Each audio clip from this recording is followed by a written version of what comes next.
Gata for the sound of the bell.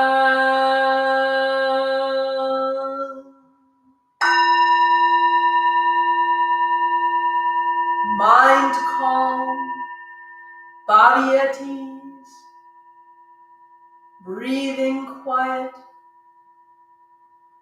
sentiment benevolent.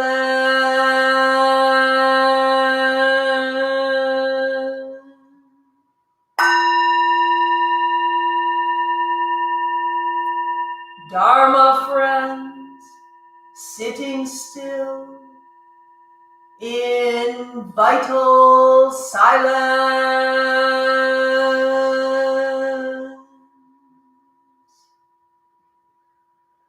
wanting nothing, we practice Eco-Buddhism together.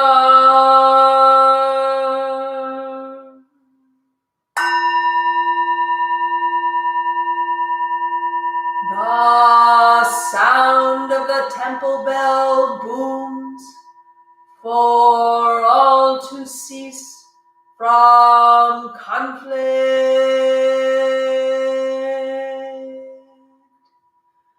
May the way of Buddha usher in the dawn of nonviolent global village forever.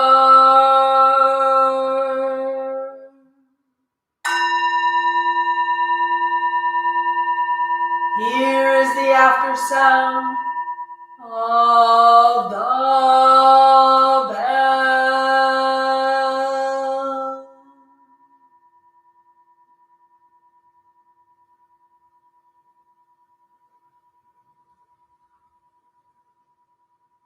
Thunder of silence, light after Dharma rain.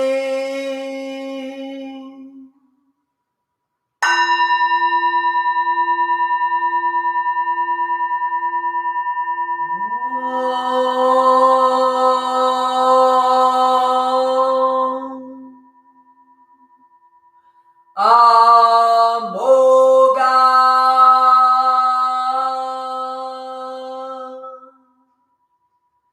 Vairochana Mahamudra.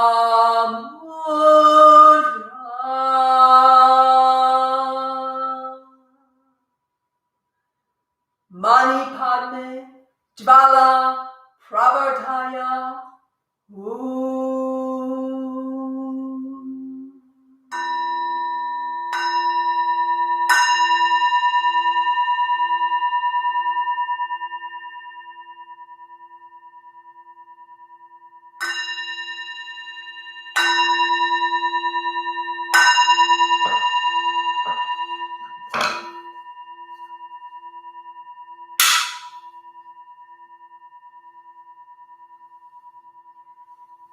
Please stand and join us for the chanting, followed by the recitation of the three refuges.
Isin Quimyam Ne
And please repeat after me the English translation.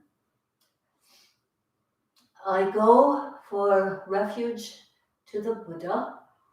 I go for refuge to the Buddha And resolve with all beings. and resolve with all beings.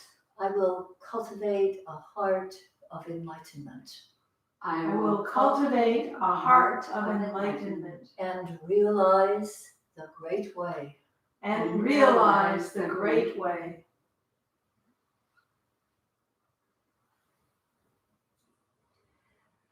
I go for refuge to the Dharma I go for refuge to the Dharma and resolve with all beings. and resolve with all beings.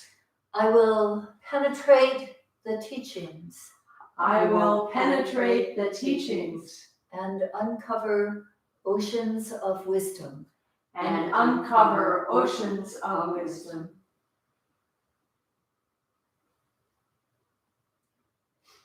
I go for refuge to the Sangha I go for refuge to the Sangha and resolve with all beings. and resolve with all beings. I will seek peace and happiness for the many I will seek peace and happiness for the many and transform this world into Buddha land unimpeded. and transform this world into Buddha lands unimpeded.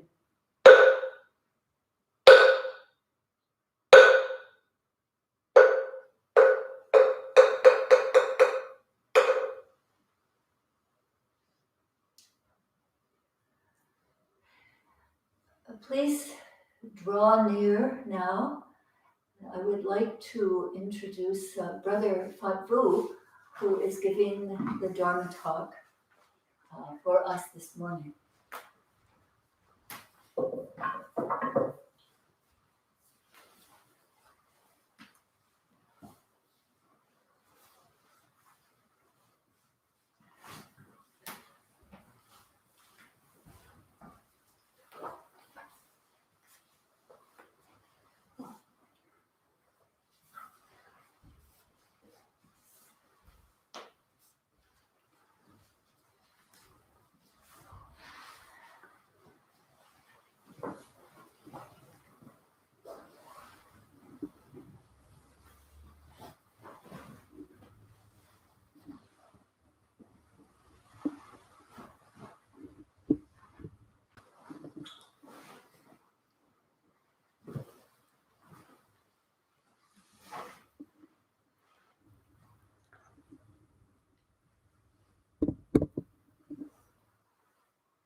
Dear brothers, dear sisters, dear Sangha members in the 10 directions, a very warm welcome to our service and to Brother Fatvu's talk this morning.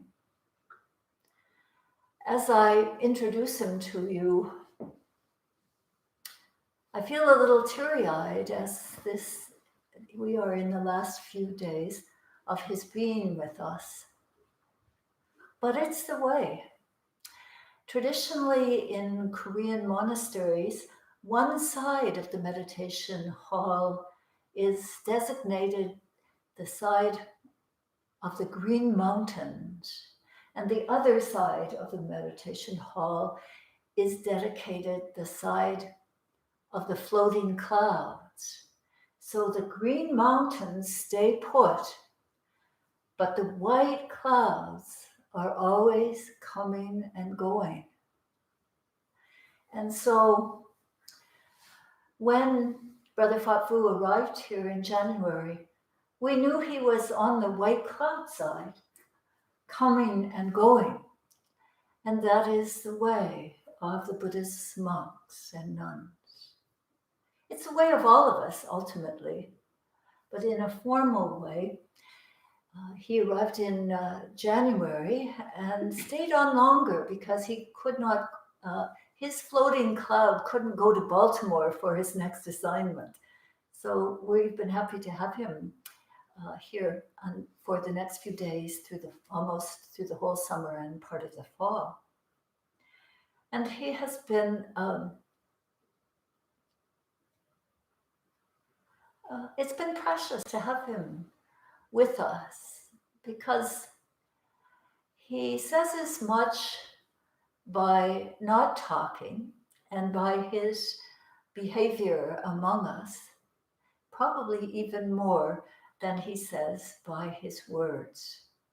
So we appreciate him for his teachings both ways, and also that he has taken on projects like our chicken coop,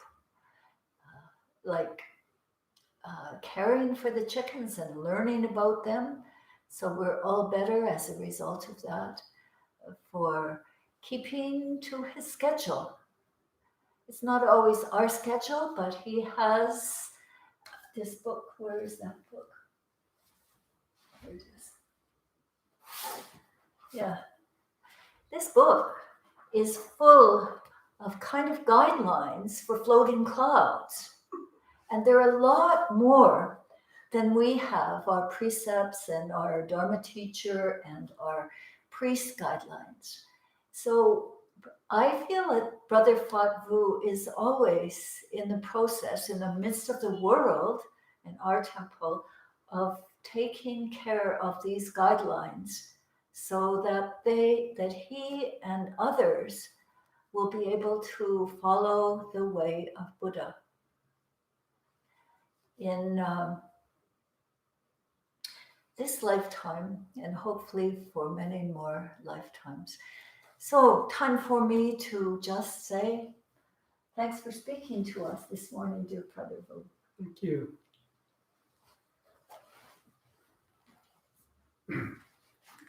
If a monastic doesn't have their precepts with them, our teacher would say they're not a true monastic. Monastic life is based on precepts.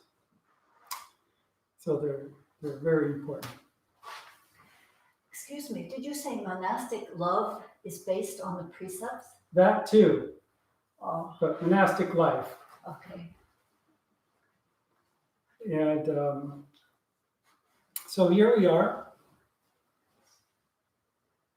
It's a bit chilly today. Rain, drizzly rain, gray day. And it's these types of days that I really don't know what kind of a Dharma talk I'm going to give today. It's one of those days, you just want to sit, have a cup of tea, and hang out. This is what we would do at the monastery. We just hang out and have tea. And so wherever you are, if you have a cup of tea with you, please enjoy it. So I thought we would sort of meander a bit, like a floating cloud. I like that. I like that metaphor. I like that.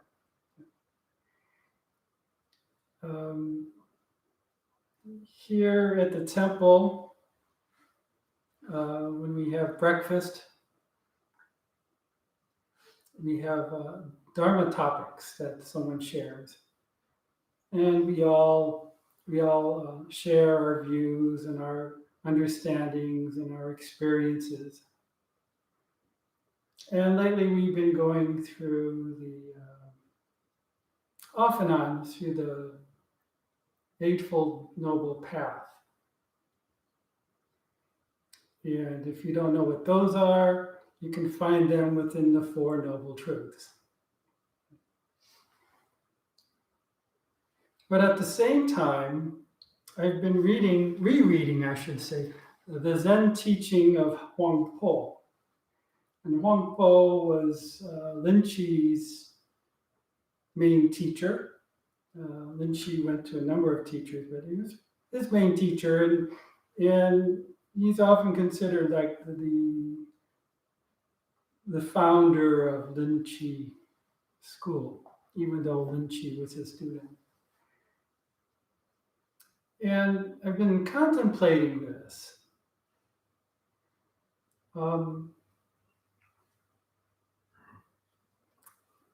So on one hand, I'm coursing through the Four Noble Truths of the Eightfold Noble Path, and I'm also reading these teachings on Zen. And I've been contemplating how wonderful it is to be a Buddhist right now.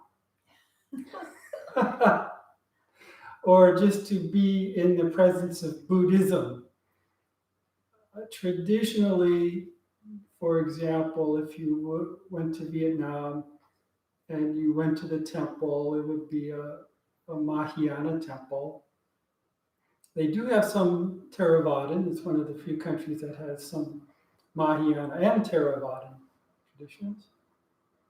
In China, you would go to the Chinese temple, which is Mahayana.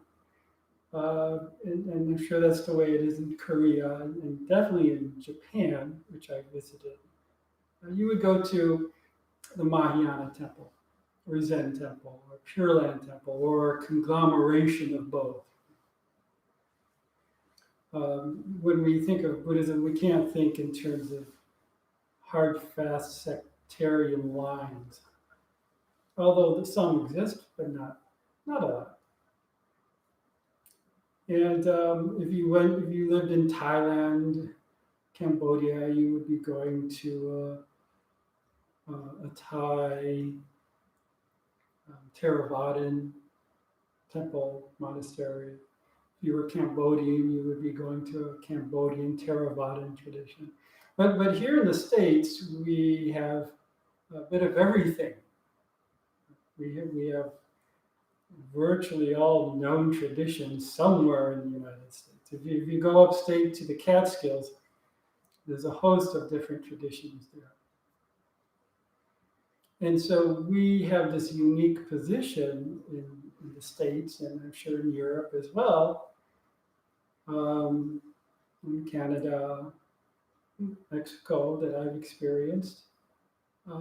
All these different traditions, and so we can draw upon many different traditions, not just the mainstream Mahayana or Zen or Vajrayana traditions, Theravadan traditions, but we can kind of mix and match.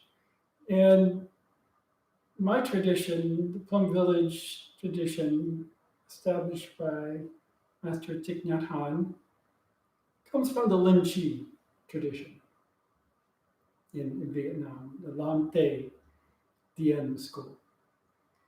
And so we have this clear lineage from the Lin Chi sect.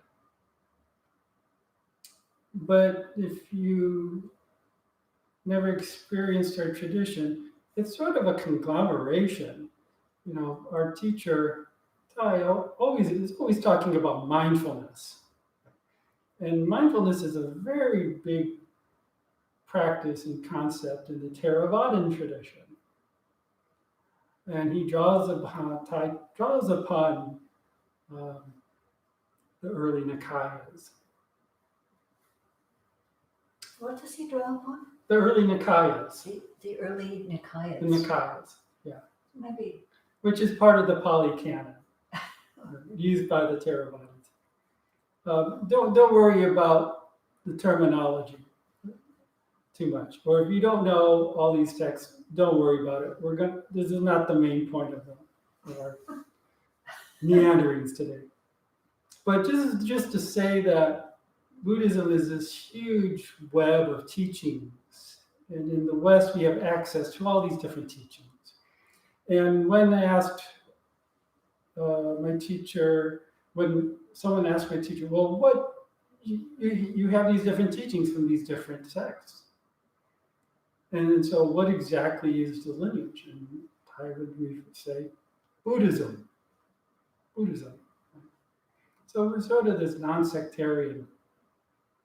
So this idea of coursing through the Four Noble Truths and the Eightfold Noble Paths in the morning, reading about Zen lineage and reading about Zen teachings in the afternoon, I feel, oh, how American.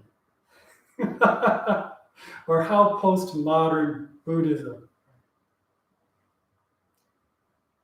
But the interesting thing, and I think sometimes this gets lost in translation, is really the fundamentals. You know, I spoke about the Four Noble Truths. And that's the fundamental. All the teachings throughout history, whether it's Zen or Pure Land, Vajrayana, Theravada, and so forth, are based on the Four Noble Truths. They're sort of the prime directive. There's First Noble Truth. There is difficulty, unsatisfactory. There is suffering, dukkha, the noble truth of dukkha. Everything from being dissatisfied with something to suffering, and that's a large response to any given thing. That's a large range of human response. Oh, I'm a little unsatisfied here about this line I'm waiting in, to this fear, full-blown life crisis suffering. Then there is the second noble truth, the origins of that dukkha. Where does it come from? What's the basis? And traditionally, it would be described as the three poisons: hatred, desire, and ignorance or delusion. In more contemporary terms, there would be aversion, attraction, and ignorance and delusion. Then there's the third noble truth, that there is a way out, the noble truth of the absence of suffering, the absence of dissatisfaction,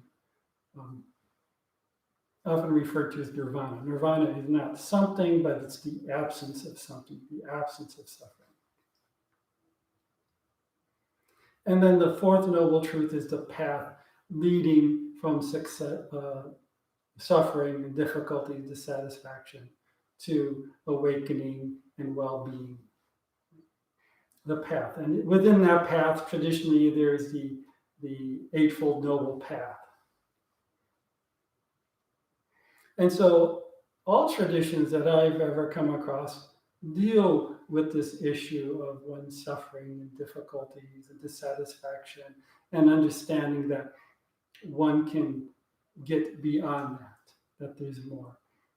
And if you kind of go back to the period of the Buddha, the Buddha this comes from the Shakya clan, and they were sun worshippers. So they had a lot of deities and rituals, and clearly the Brahmanism out of the Vedas and the Upanishads, they also very highly ritualized, reliance on rituals and ceremonies and to appease the various gods and deities. That's an old theme in humanity. So here comes this upstart Buddha guy saying, no, I mean, this is all well and fine, but we have the capacity to transform ourselves. We don't have to have these ceremonies to do this. We don't have to rely on gods and deities and what they do and what they don't do for our happiness. But we have the capacity to find that within ourselves. So there's a great amount of freedom there. And so this idea that we can transform, because when we look at what this is all about, whether it's a monastery, a temple, or robes, or no robes, or Buddha statues, or whatever, the liturgy, it all comes down to this idea of going from here to there. Right? Going from this one aspect of our life to another aspect of our lives. Going from difficulties or disillusionment or disappointment or the crises we might have, and to overcome those things, to transform our difficulties. So going from here to there. And the teachings, there's a lot of metaphors and similes, going to the other shore, crossing the flood, etc., etc.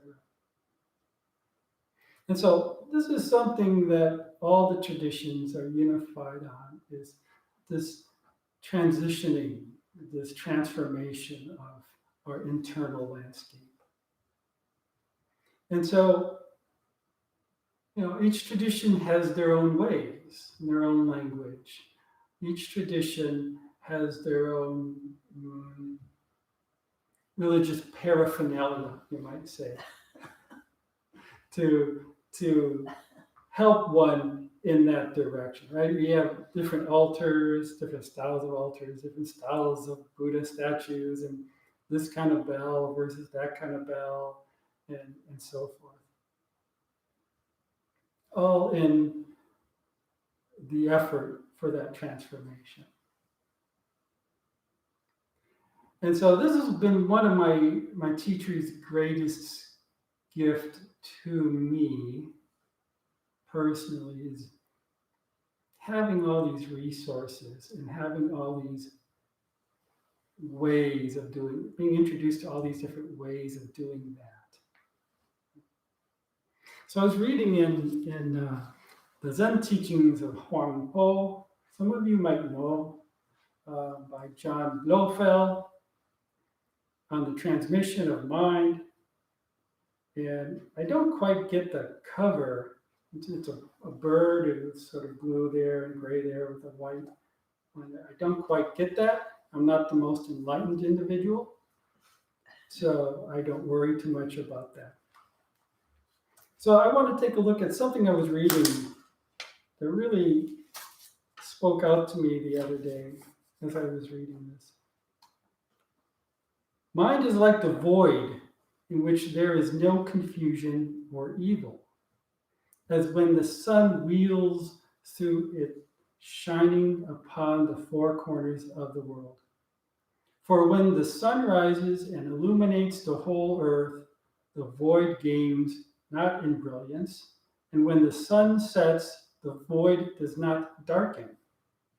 The phenomena of light and dark alternate with each other, but by the nature of the void remains unchanged.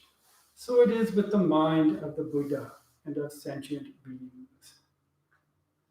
If you look upon the Buddha as presenting a pure, bright, or enlightened appearance, or upon sentient beings as presenting a foul, dark, or mortal seeming appearance, these conceptions resulting from attachment to form will keep you from supreme knowledge, even after the passing of as many eons as there are sands in the Ganges. There is only the one mind, and not a particle of anything else on which to lay hold. For this mind is the Buddha. If you, students of the way, do not awaken to this mind, substance, you will overlay mind with conceptual thought. You will seek the Buddha outside yourselves, and you will remain attached to forms, pious practices, and so on, all of which are harmful and not at all the way to supreme knowledge. So here he's saying this idea of conceptual thoughts overlaying the Buddha mind.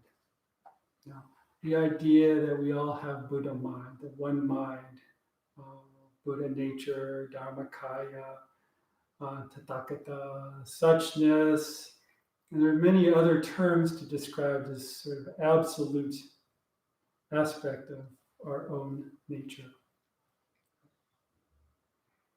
Doesn't matter what you call it, because those words are just words to describe. And so they just point the way. You know, the Buddha mind is this clear comprehension, and all these other descriptions. But in the same way, we can't get caught, right, with these conceptual overlays. It's sort of like covering bedrock with soil.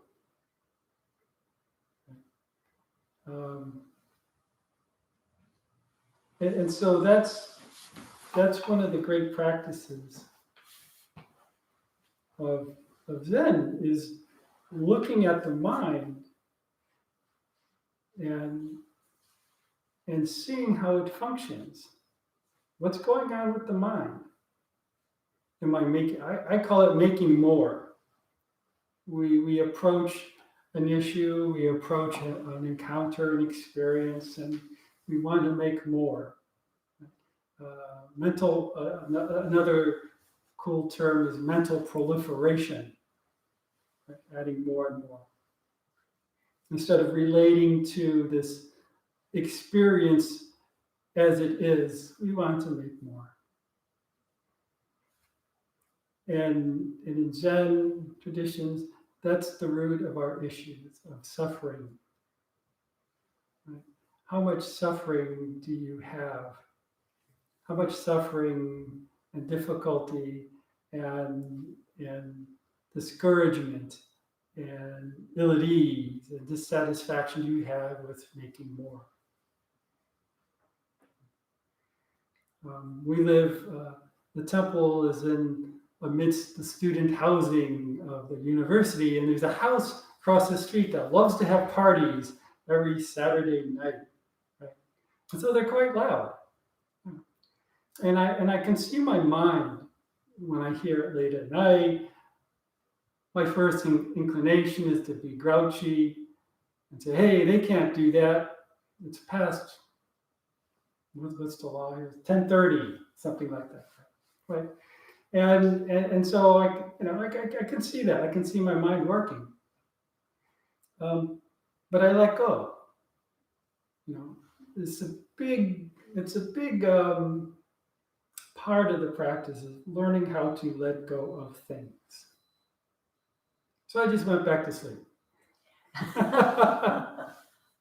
Instead of being carried away with my mind, I just, okay, I see it, I smile, and I go to sleep. Well, I put my earplugs in, then I go to sleep.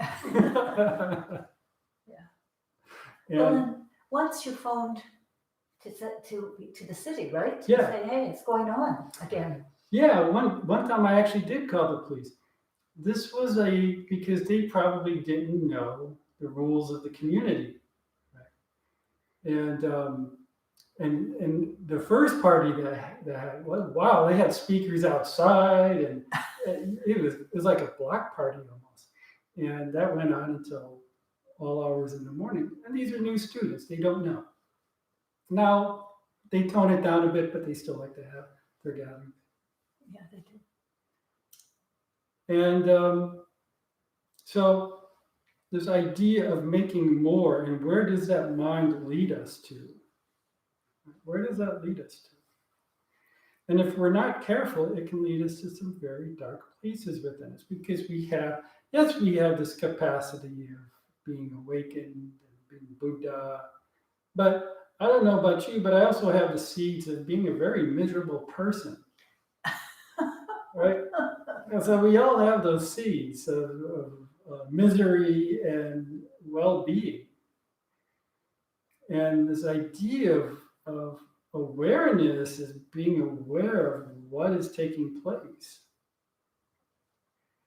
You know, and where does this come from? Where does it lead? What wheel am I putting in motion? Our mind and action, I tend to think of it as it's putting wheels into motion. Where does that chariot go? So this idea of ideas, that keep emerging in the mind that we make.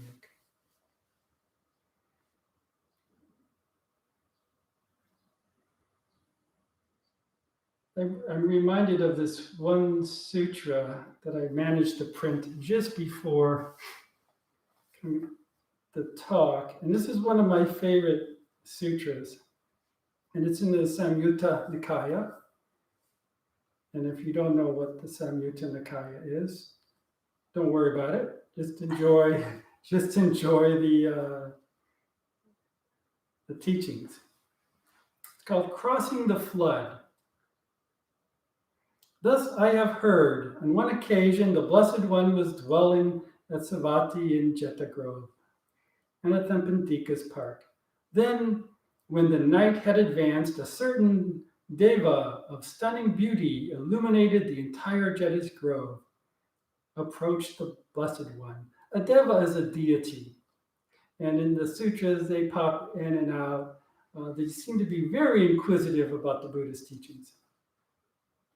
Having approached, he paid homage to the Blessed One, stood to one side, and said to him, "How, dear sir, did you cross the flood?" He's asking, how did you become enlightened? How did you become awakened? How did you go from here to there?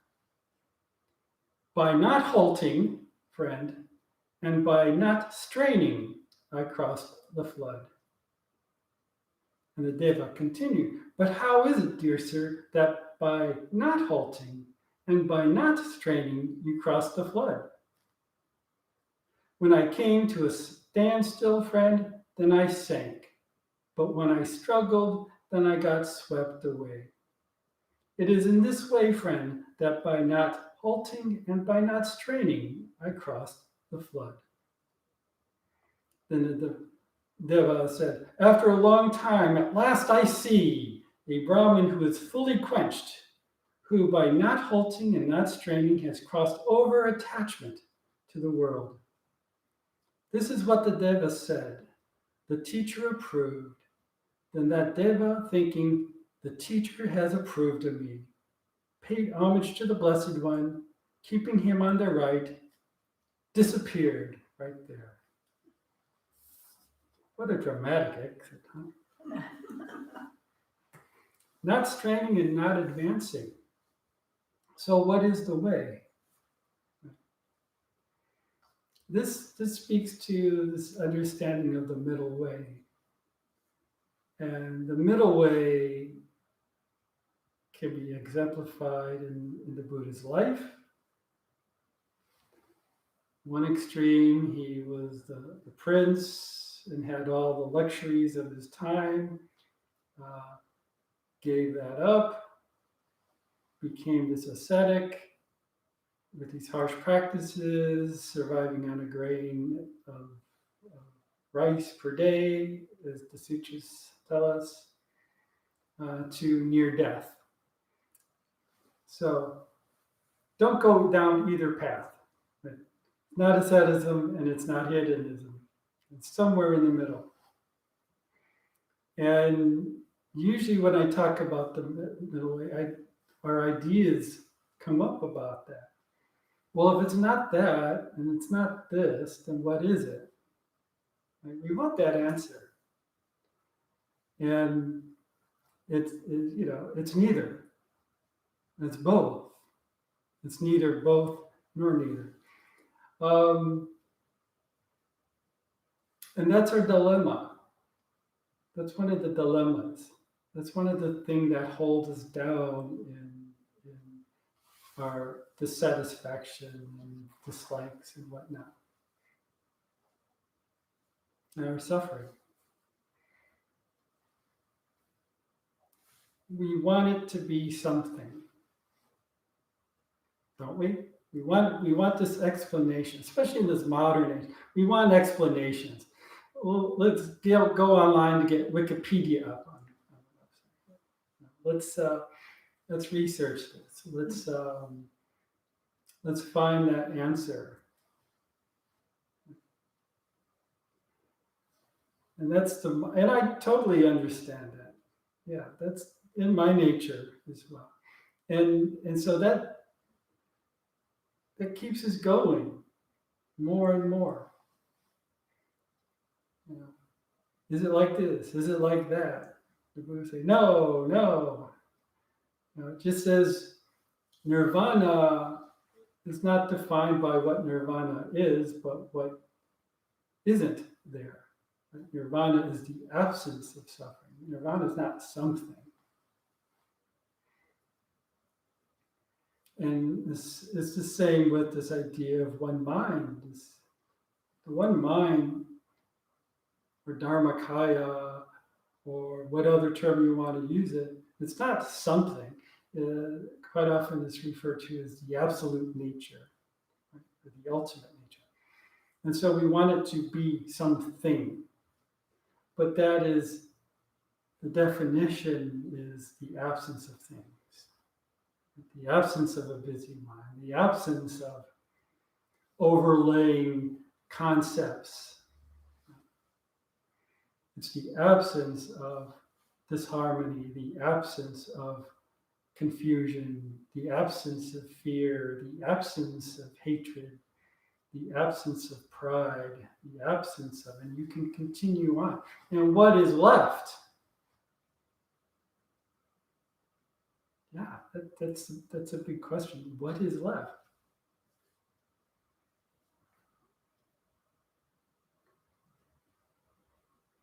And if I answer it, I'd be a liar. Right?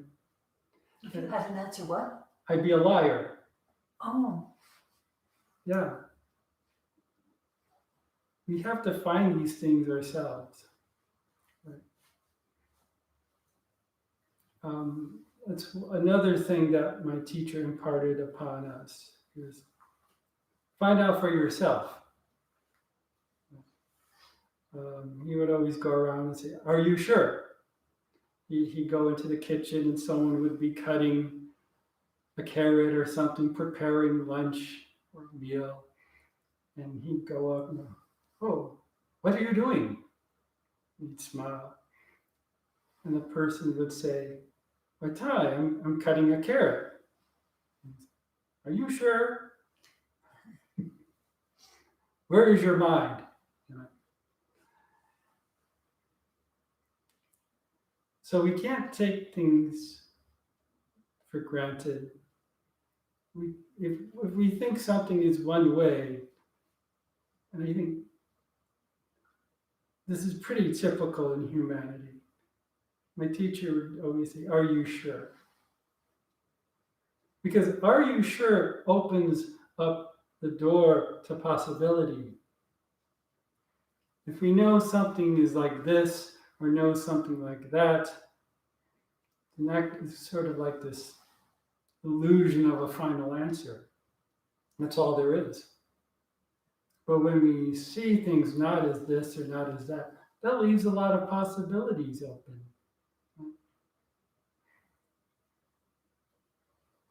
And so it's an important teaching. And I think that's the underlying teachings of Zen. You know, are you sure? Yeah. What are we really? Where does the mind really come from? Why do I have these silly thoughts? Why do I have these destructive thoughts? Are they real? Are they not real?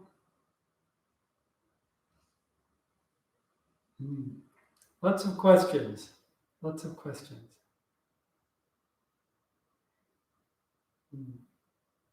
So that's one way to approach the teachings of Buddhism in the Zen tradition. One Zen tradition. And that kind of takes me back to this idea of the fourfold, the Four Noble Truths with the Eightfold Noble Path, the teachings on morality, ethics, the teachings on right livelihood, the teachings on right speech and right action, right concentration, right mindfulness, and so forth. No separation. They all lead to the same direction.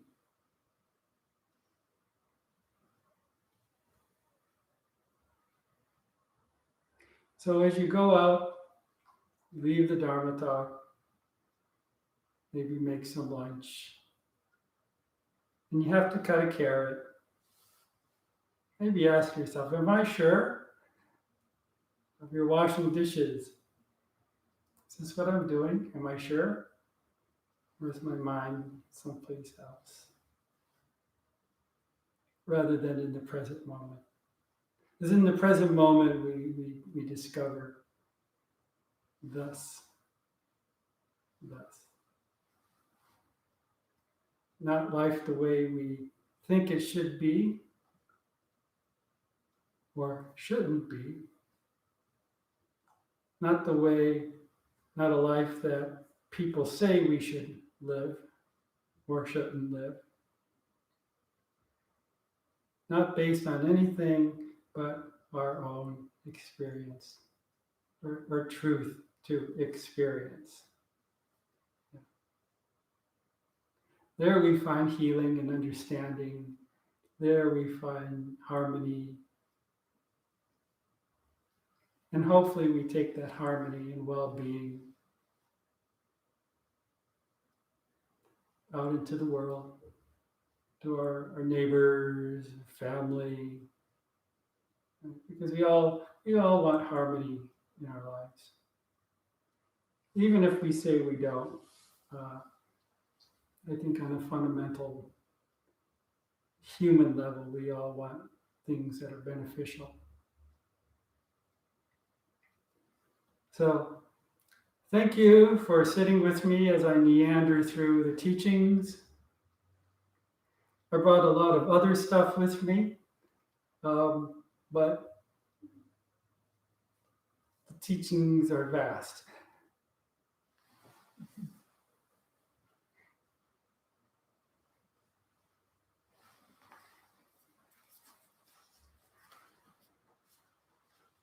Well, I guess I would like to just ask one question of you before we have announcements, because we have a couple minutes. I mean, this is a hard time in the country and the world, the neighborhood even. Yeah. If you had one bit of Dharma advice for folks, what would it be? Don't make more. Don't make more. It's so easy to get caught up in the stories, whether they're our own stories or the stories and narratives of someone next to us or in society. Don't get caught in that. Things need to be attended to. When you need to attend to them, attend to them. But don't get caught up. And know that we have this propensity to make more. And given the nature of our minds, usually it's in the negative category. Human beings make much more negative thoughts than they do positive thoughts, just on a natural biological level. Yeah, it's tied up with the evolution. Don't get caught up. Find clarity and find peace in all situations. People tend to think when I say that, or others say that, that means, oh, let it all go and not deal with it. That's not what that means. I rather deal with the complications of life and all that it brings from a point of calmness and peace and happiness. At least some equanimity, than being all over the place mentally, emotionally.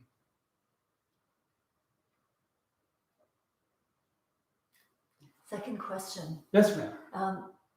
A lot of people don't know what the life of a monastic is and why one would even choose it in these days. Could you speak to that? I have no idea.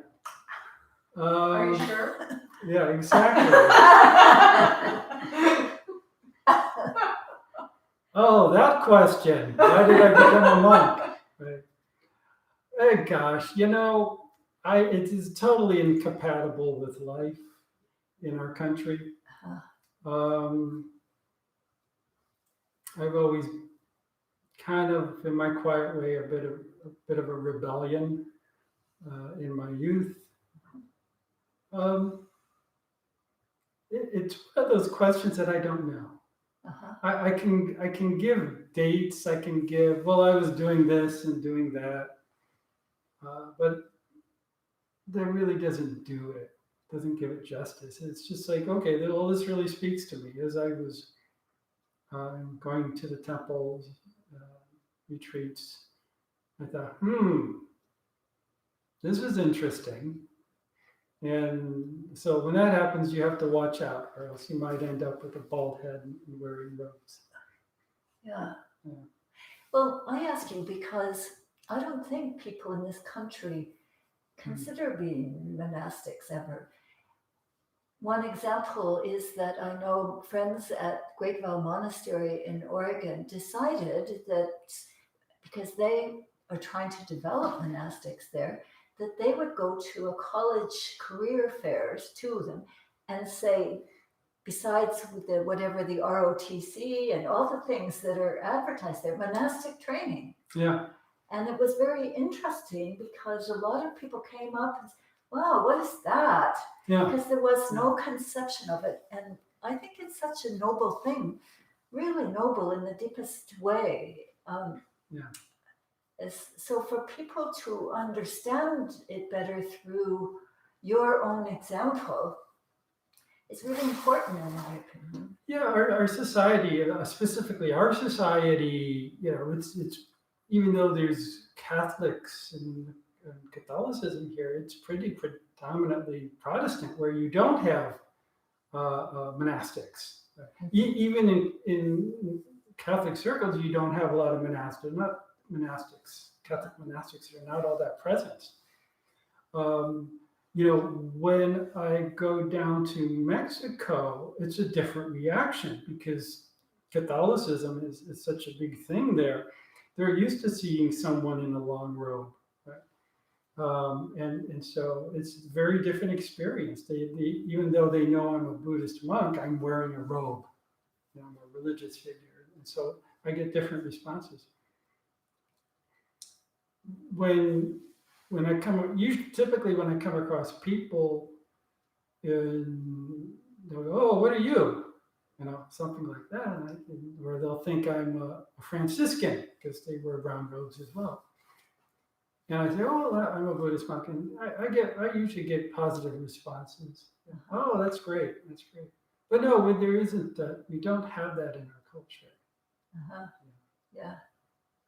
So you're a pioneer, you know, in this culture in a certain sense. Yeah. We're up there. Yeah. Not many. Okay, let me just say, just any pertinent question from Maum or Hayun before we let Brother Fafu off the hook, the Dharma hook.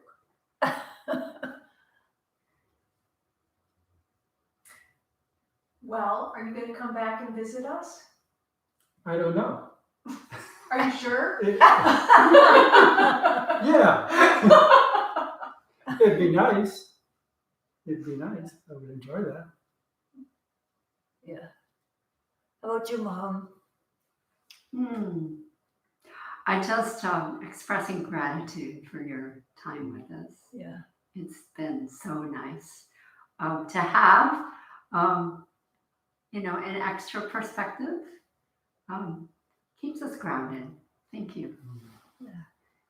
And right now I'm headed to our monastery in Southern California at Deer Park, north of San Diego, for the Vasa retreat, which is a 3 months retreat for monastics. So I'll be there with a number of monks and nuns. And it's 3 months, is that, yeah. 3 months. Yeah. Yeah, these days, all of us think, 3 months retreat, oh, that would be so nice. What would you say? It is. In my point of view. Yeah. Some people it would be torturous. Yeah. Okay. Well, dear floating cloud, many, many thanks. Thank you very much. Yeah. And, So, who's giving the announcements today? Dear Hayun, our Dharma teacher. AKA Green Mountain. Thank you so much, Brother Fafu, for that wonderful Dharma talk. I'm here to tell you a little bit about what's going on at the temple and how you can get involved. There is something very special that we've started, and that is meditation course here. And we've always done that, but we've kind of rephrased them and recharacterizing them as deepening your practice. And they are beneficial for everyone. In fact, we had so many people in the last session signing up that we had to split it into 2 sessions. And we really thank the people who are our pioneers in those to help us get the kinks out. And so we're offering it to everyone, really. And it's a great place to build camaraderie, to practice with others, which is so important for our practice, that notion of Sangha. And so in these times when we can't get together in person, please consider joining this meditation course. There is another one beginning when, Mom? October 29th. October 29th, and it is 4 sessions. So it's from 7 p.m. until 8:30 p.m. on 4 Thursdays. So please consider joining it. Call the temple or email us if you'd like to become a part of it or have more questions. We really encourage it. The second piece is that every Saturday morning from 9 until noon, you're welcome to come to the temple and help out with some outdoor work. We have lots going on in terms of prepping our gardens for the winter and just our general space. So it's all outdoor work. So no one is at risk. And so it's just really refreshing to do something beautiful for the temple and to feel your own practice while you're doing it during work practice. So that's from 9 until noon every single Saturday. And on nicer nights when it's not like horrible weather, we're still trying to keep the doors of the little meditation space in the Sangha house open. So if we have a really nice Wednesday evening in October, please let us know you're coming so we can prep mats out on the porch and we all sit together and outside and inside so that everyone's safe. So finally, I just wanted to say so much appreciation from the temple for your continued gifts. Just this morning at breakfast, I got a little weepy because I started cleaning the countertop and realizing how many people were so supportive in enabling this whole building to be built. And in essence, it has been what's protected Haju Sunim, Ma'um, Brother Fatbu, and others during this time having this building here. So we are so grateful for your contributions and continuing contributions. Is there anything else, or is that it? 4 great paths. Well, I was going to pass that to Haju Sunim. So I'm going to pass it to our teacher, Haju Sunim, to lead us in the 4 great vows. Thanks, Hayun. Let's together. Please repeat after me. All beings, one body. All beings, one body. I vow to liberate. I vow to liberate. Blind passions, one root. Blind passions, one root.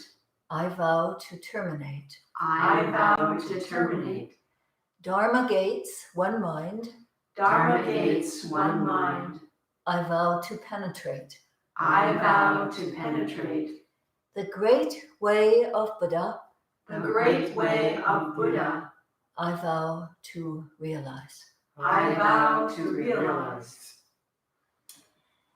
And I just remembered that we are not having our Dharma tea at noon because we're having the practice period for the next Sundays at noon. But after that's over, we will resume that and let you know. There still is the Dharma Refuge Dharma group. There's a link to that on our e-bulletin. For those of you who have been attending, we understand that it's been very much appreciated time. I think that's it. Thanks, everyone. Enjoy the day, and we'll hope to see you next week. I'll be giving a talk on one of the sutras next week. It's about dealing with difficulties. Yeah, specifically. Okay, we're off.